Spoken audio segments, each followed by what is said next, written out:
Switch off your television set immediately unless you are prepared to be really terrified.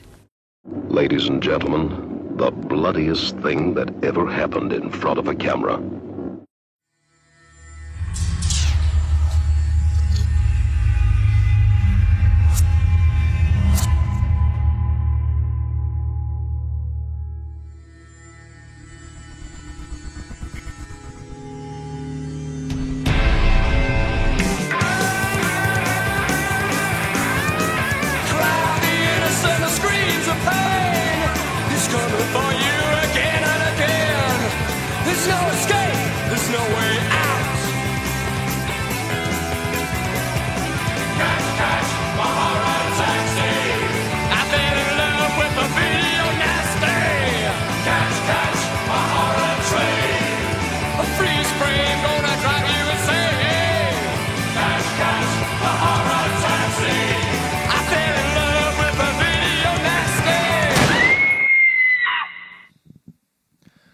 Bonsoir ma gang de zombies, bienvenue à Video Nasties, la liste maudite, le show dédié aux films d'horreur qui vont trop loin. Oui, j'ai rajouté l'horreur, parce que là je sais qu'à la maison vous vous dites « Ah, c'est bien beau tous ces films bizarres-là, là, mais nous autres on veut de l'horreur, on veut du slasher, on veut des meurtres au couteau, le tueur dans l'ombre qui se cache. » On va l'avoir à soir, mais on mettra pas de côté l'occulte. On s'en va voir la bande-annonce. When you were a child, did they warn you about the boogeyman? The boogeyman.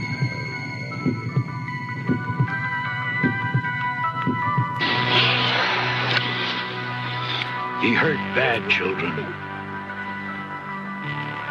and did terrible things to their mommies.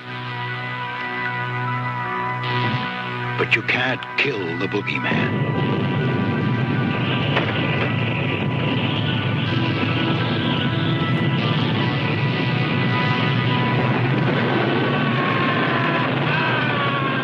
Now, the most terrifying nightmare of childhood returns.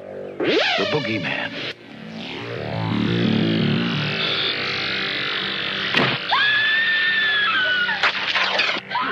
The boogeyman. He's going to get you.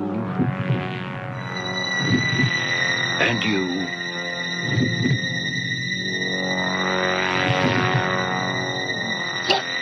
And you.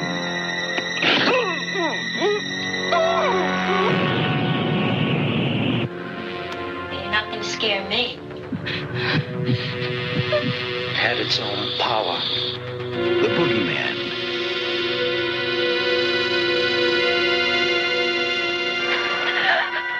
You can't hide from him.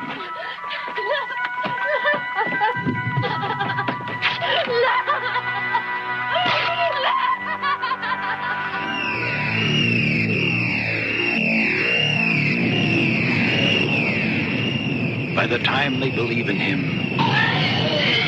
it'll be too late. The boogeyman, he's going to get you. The Boogeyman. En France, ce film-là, on l'appelle Spectre. Oui, c'est quand même partiellement un film de fantôme. C'est un film qui est sorti le 7 novembre 1980 aux États-Unis. C'est un film qui a été tourné dans le Maryland. Un film qui est réalisé par Ulli Lommel. C'est avec un scénario par David Urchel, Ulli Lommel et Susanna Love. Un budget d'environ 300 000 et des profits qui ont monté jusqu'à 35 millions mondialement. Qui est Ulli Lommel. Il a réalisé, il y a 79 films qu'il a participé en tant qu'acteur et il a été réalisateur de 55 longs métrages. Un réalisateur très hard house, rarement des films de grande audience, mais un personnage unique du cinéma à petit budget. Il est né en Allemagne de l'Ouest, il a fait ses classes dans l'entourage de Fassbinder et ensuite il a débuté sa carrière comme réalisateur de série B de Cheers cheap après quelques films plus hard house. Son pic a vraiment été entre 1980 puis 83, période pendant laquelle il a réalisé notamment Olivia, a.k.a. Double Jeopardy. Parmi ses meilleurs films, du moins les plus lichés. Il a aussi réalisé Brainwaves, The Devonsville Terror, un film de sorcière, et bien sûr The Boogeyman, qui est probablement son film le plus connu dans sa filmographie, mais encore une fois, entre autres à cause de sa place dans la liste des Video Nasties. Il a fait bien des films bizarres dans ses débuts. Il essayait beaucoup de choses, on dirait, là. The Tenderness of the Wolves en 73. Yodeling is no sin en 74. What the fuck is that? Adolphe and Marlene, un drame de 75 avec c'est comme l'histoire d'Hitler qui voit Marlène Dietrich dans un film, tombe amoureux et tente de la convaincre d'emménager avec lui en Allemagne. Drôle d'idée. Monkey Business en 78, une comédie. Cocaine Cowboys en 79, un drame. Après ça, il a fait un drame musical, Blank Generation en 1980. Boogeyman 2 en 1983, qu'on va voir dans la prochaine saison. Faut pas toutes les mettre en même temps. Revenge of the Stolen Star en 86, avec le grand acteur complètement dingue, Klaus Kinski. IFO, un film pour jeunesse, pour enfants. Un film que j'adore. IFO pour Identified Flying Object. Une splendide bouse traduite en français, c'est vraiment médiocre.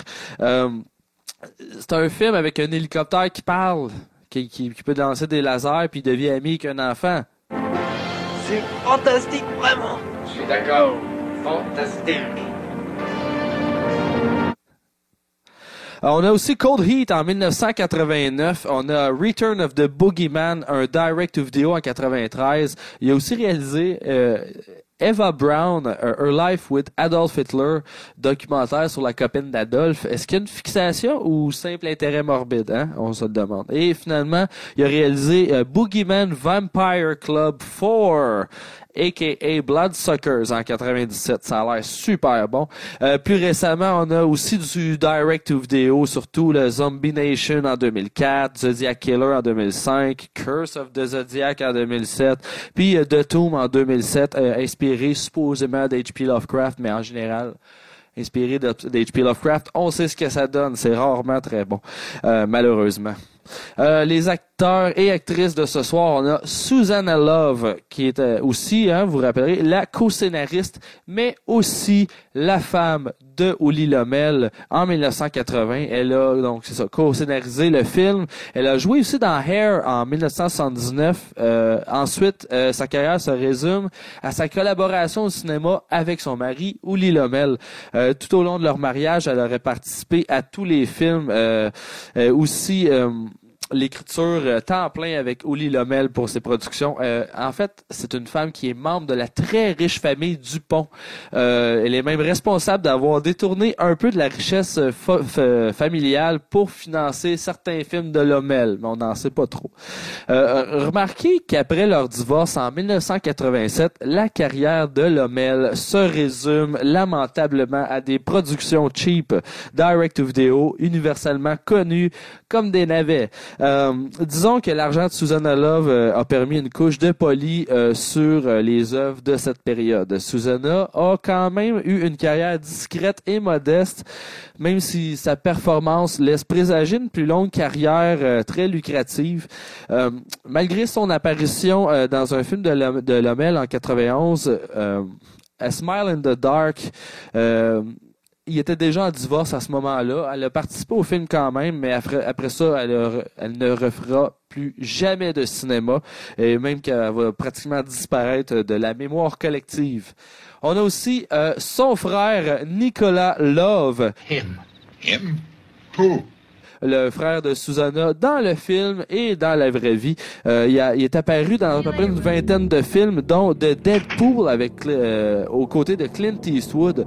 Il a aussi joué dans Wild at Heart et Twin Peaks du célèbre et hors du commun David Lynch. On a aussi l'acteur Ron James, le copain de Susanna dans Boogeyman, qui n'a joué que dans Boogeyman et Olivia, 2 films de Lommel. On a aussi un rôle pour John Carradine, qui est décédé en 1988. Son dernier film étant Buried Alive, qui est sorti seulement en 90, mais aussi plein de westerns, de la science-fiction, de l'horreur série B, un grand acteur, hein, plus de 340 rôles au cinéma et à la télévision, notamment dans Evil Spawn, Monster in the Closet, qui est distribué par Troma, Prison Ship, a.k.a. Star Slammer, pas loin du douteux, c'est vraiment un film spécial. Ça, il a fait The Tomb, Evils in the Night de Marty Rustam, de Ice Pirates, de Nesting, un film de fantôme. Ah, je le lis quelque part, je le sors-tu? Il est où? Ah, laisse donc faire. En tout cas, c'est ça là. On a aussi The Monster Club, un excellent film qui passe sous les radars. On dirait que personne n'a vu ça, avec Vincent Price. Et il y a fait apparition dans The Howling, Frankenstein Island. Il y a un autre acteur aussi, Jay Wright, qui joue l'enfant meurtrier qui se fait attacher dès le début du film.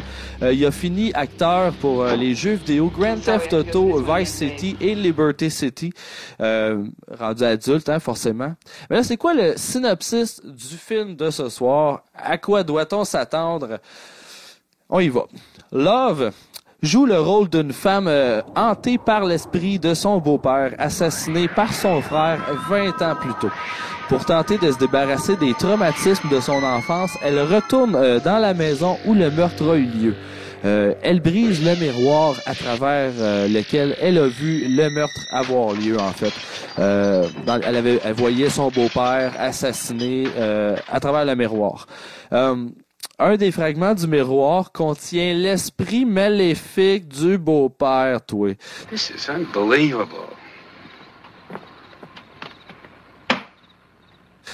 En quête d'une revengeance. Il ira jusqu'à prendre possession de Susanna et son frère, aujourd'hui muet depuis l'incident, pour arriver à ses fins et tuer à son tour.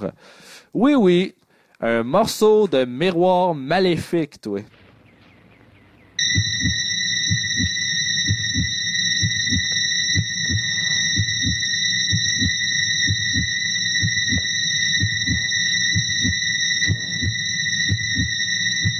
There's a force in that mirror. Comme c'était la mode au début des années 80, le bel âge du genre slasher, le film de ce soir est un peu un clone de Halloween.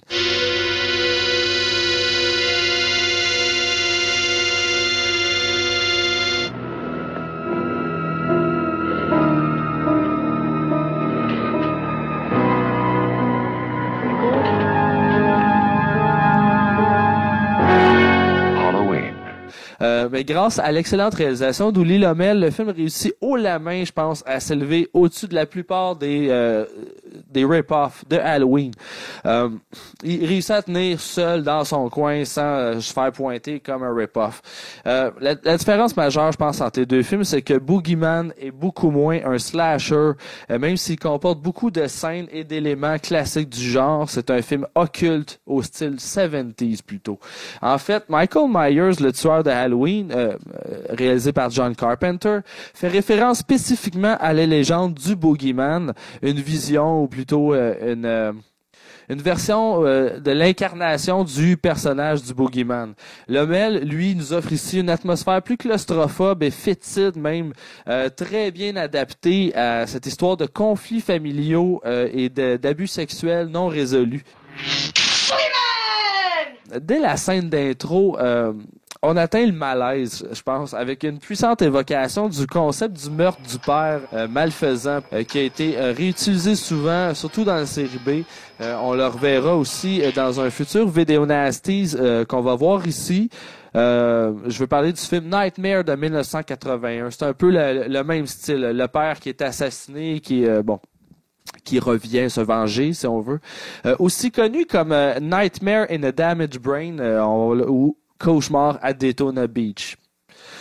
Ben ça, on en reparlera dans un autre épisode pendant la saison. Vous allez reconnaître des scènes puis des clichés de beaucoup d'autres classiques aussi de ces années-là. C'est évident que Lommel a pigé à grosses mains dans le slasherisme américain ou les films de possession tels que Exorcist, Amityville.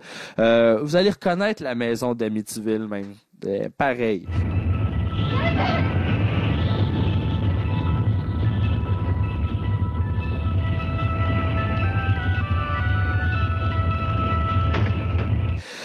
Mais aussi dans les légendes populaires, le folklore, les superstitions, majoritairement autour du miroir, comme la croyance de briser un miroir qui apporte 7 ans de malheur, mais aussi d'enterrer les morceaux dans un sac pour se débarrasser du mauvais sort. Aussi, la légende est utilisée à toutes les sauces, notamment dans Candyman, qui veut que lorsqu'on est témoin d'un assassinat dans un miroir, que l'esprit du défunt reste prisonnier du miroir. C'est un peu ce qu'on a fait dans Candyman. It's bad luck. Shut up, Timmy. Puis qu'on peut le rappeler en disant 3 fois son nom dans le miroir. Là, tu sais. Hey, on essaye ensemble. OK? On essaie une expérience. On va appeler... Qui c'est qu'on appelle? On essaie-tu Candyman? On va essayer Candyman ensemble. OK? Avec moi. Candyman.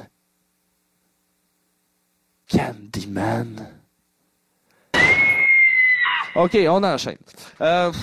C'est ça, c'est un concept qui est exploité souvent, même dans la traduction au Mexique, la traduction littérale du titre mexicain donne The Killer Mirror ou le miroir tueur. El espejo asesino, mais je parle pas espagnol, je dois pas le prononcer comme il faut. I think it's cute. Par moments, les éléments surnaturels semblent superflus, mais les effets spéciaux, notamment la scène avec le miroir qui rayonne plein de couleurs, ça nous rappelle un peu même le style de Dario Argento avec ses éclairages, toutes les couleurs. Les scènes de ravages meurtriers aussi par l'éclat télékinétique du miroir sont très imaginatives, mais réussies selon moi. C'est un peu poussé, mais c'est quand même intéressant. Je pense que ça réussit quand même à instaurer le maléfice du miroir. Mais néanmoins, il reste un peu engourdi. Après l'intro, on doit attendre jusqu'à la moitié du film avant que le massacre commence avec une première victime. C'est un peu long. Le mail est aussi un peu facile à prédire. Tout arrive très lentement, alors rien de surprenant n'arrive avant la première demi-heure. Comme je dis, il a pioché à grosse main d'un classique. C'est sûr qu'on reconnaît beaucoup de codes. On sait ce qui s'en vient. Now he's gonna get us. This is impossible. Aussi, Lommel ne suit pas nécessairement les standards du slasher. C'est juste qu'il va utiliser les codes et qu'il va les éparpiller dans une mise en scène qui est un peu bizarre au final. Entre autres, la scène de Babe dans la douche est assez étrange, merci, mais je vous donne pas de spoiler. Surveillez ça, la scène de douche, c'est un peu bizarre. Ou la fameuse scène, ça c'était écœurant. C'est ça que je veux dire par pousser le concept un peu trop loin. La scène où OK, là, t'as une gang de jeunes qui sont l'autre bord du lac. T'as le chalet d'un côté, t'as la gang l'autre bord du lac à l'autre bout. Là, le miroir, il va refléter la lumière dans le lac. Ça rebondit sur la gang et ça permet au miroir d'assassiner toute la gang. C'est malade. Je vous en dis pas plus. Celle-là, c'est ça, je veux dire, c'est une drôle d'idée, mettons. Je veux dire, ils sont combien qui ont brainstormé ça, là? Mais on le prend en riant et ça rend le film si sympathique.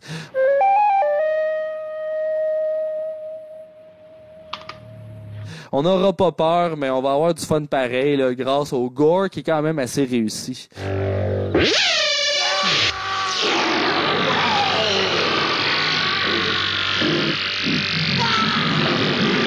C'est un film qui a eu une sortie limitée en salle avec une certification classée X aux États-Unis, distribuée par Jerry Gross Productions. Sa première version VHS a été par Wizard Video. Il a été banni sur la liste en 1984 lors du lancement de la nouvelle réglementation du Obscene Publication Act de 84. An 18 film will certainly have an adult theme and might well contain strong scenes of sex or violence, which could be quite graphic. It may also contain some very explicit language, which will frequently mean sexual swear words. Don't you think you might have just cut... Ressorti par la compagnie Vipco ensuite en 92 avec des coupes de la censure totalisant un maigre 44 secondes. Effacé officiellement de la liste des Video Nasties en juillet 85. Finalement, il y a eu droit à une sortie sans censure en DVD, premièrement par Anchor Bay en 99. Qu'est-ce qu'on ferait sans Anchor Bay, hein? C'était sur un DVD double, en fait, avec l'autre film de Uli Lommel de Devonsville Terror. Mais aujourd'hui, cette copie est discontinuée. Elle a certaines valeurs auprès des collectionneurs. Il y a eu une autre sortie, par contre, en 2005 par Sony Pictures Home Entertainment. Eux aussi, un DVD double, mais cette fois avec Return of the Boogeyman de 94. Les sequels, parce qu'il faut en parler, il y en a eu beaucoup. Il y a eu une suite qui a été réalisée par Bruce Starr en collaboration avec Uli Lommel, mais pourtant, Uli Lommel apparaît pas au générique. Et c'est connu aujourd'hui que c'est même encore lui et sa femme, Susanna Love, qui ont écrit le scénario. Fait que je sais pas, il doit y avoir une raison pourquoi il est pas au générique. Je la connais pas. Comme on va le voir dans un prochain épisode, la saison prochaine, je vais pas trop en parler de ce film-là, mais c'est aussi un Video Nasties, le 2. On va découvrir ensemble s'il est seulement dans la liste parce qu'il était déjà rendu dans les clubs vidéo, puis le 1 était banni. Est-ce qu'on a banni le 2? Ça doit être la même chose. T'sais. On sait tous que c'est pas parce qu'un film était censuré et banni qu'il l'avait vu. I first believed it was real. Just like you. Ça, référez-vous au premier épisode. Aussi, il y a... mais en fait, l'histoire, je vais quand même vous conter l'histoire du 2, parce que c'est quand même croustillant. Notre héroïne survivante du premier chapitre est approchée par une équipe de tournage qui est venue d'Hollywood pour faire un film sur son expérience, l'histoire du 1. Elle voyage donc à Hollywood, hébergée par un réalisateur joué par Uli Lommel, où elle apporte le fameux éclat de miroir de Boogeyman 1 pour prouver la véracité de son horrible histoire, utilisant même des scènes de flashback du premier film. Ça, on aime ça. Hein? Ils remplissent le film avec des scènes du premier, ça évite des tournées. Là. I'm not willing to tolerate this any longer. N'importe quoi. Forcément, le morceau de miroir va recommencer à tuer tout le monde, en l'occurrence, l'équipe de tournage minable. What the fuck? Pourquoi elle a gardé le miroir? Ça fait aucun sens. Anyway. Ensuite, on aura même Return of the Boogeyman ou Boogeyman 3, sorti en 94, lui aussi grandement construit autour de flashbacks des précédents chapitres. Il y a aussi un 4, mais là, celui-là, j'en parle même pas. Ça vaut même pas la peine de s'y attarder! Une phrase à double sens. Hein? Puis il y a aussi à noter que The Boogeyman produit par Ghost House Pictures n'a aucun lien avec l'autre Ghost House. Je parle de la production de 2005. C'est pas une suite, ils ont juste utilisé le même titre. Mais il y a quelques erreurs dans le film qui s'est glissé. On a spoté quelques-unes. Notamment dans la scène où Susanna parle à son psychiatre. Remarquez bien, il y a une perche à un moment donné. Aussi, le couteau que Willy prend dans les assiettes sales du découpage de poulet n'est pas le même couteau qui a été utilisé quelque temps plus tôt pour couper le poulet. On l'a vu, là. Juste que personne ne remarque, personne ne pense à ça. Hein. Quand Lacey et Kevin pêchent sur le bord du lac aussi, Kevin crie « Maman, j'ai attrapé un poisson, j'ai attrapé un poisson. » Mais c'est pourtant évident que c'est pas lui qui a pêché le dit poisson. Je vous en dis pas plus, soyez attentifs. Avant que le gars sur la plage entre dans son auto, quand il cherche la provenance du son de respiration qu'il entend, tu sais, c'est le slasher, là. T'sais, ça fait bien peur de la respiration. Là. La lumière du plafond est allumée dans l'auto, prouvant que la porte du côté passager était déjà ouverte pour le caméraman. Je sais pas si vous comprenez. Quand on ouvre la porte, la lumière en haut, elle s'allume. Là. Ben, c'est ça. On le sait très bien que la porte du côté passager est ouverte pour le caméraman. Ils n'ont pas pensé de fermer la lumière. Mais pour en discuter plus longuement, venez me voir sur Facebook, hein, à Video Nasties, la liste maudite. Sinon, vous pouvez m'écrire sur tredge@douteux.org. Je pense qu'on va avoir du fun avec le film de ce soir. Un film un peu bizarre qui mélange drôlement les styles, mais qu'au final est très divertissant. Faut le prendre en riant. Le gars a quand même réussi. On va avoir du fun. Sur ce, je vous souhaite un bon film. Candyman. Candyman. Candyman. Why was she talking like that? Ah ouais, on passe à autre chose.